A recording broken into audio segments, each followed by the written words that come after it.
তুমি না তওবা করছিলা? তুমি না শুধুমাত্র আল্লাহর জন্য সবকিছু ছাইরা দিছিলা? বুঝতে পেরেছিলে কোথায় তোমার আসল ঠিকানা? ভুলে গেছো? তাহলে আবার কেন পাপ তোমাকে গ্রাস করে নিল? তুমি তো সেই যে নিজের পাপের প্রতি অনুতপ্ত হয়ে সেজদায় পড়ে অঝরে কেঁদেছিলে। তাহলে আবার কেন দুনিয়ার ধোকায় পড়ে গেলে?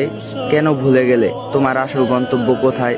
তুমি কি হার মেনে নিছো নফসরের কাছে? তুমি এত দুর্বল, ভুলে গেছো তুমি কার বান্দা, কে তোমার রব? তোমার রব তো সর্বশক্তিমান।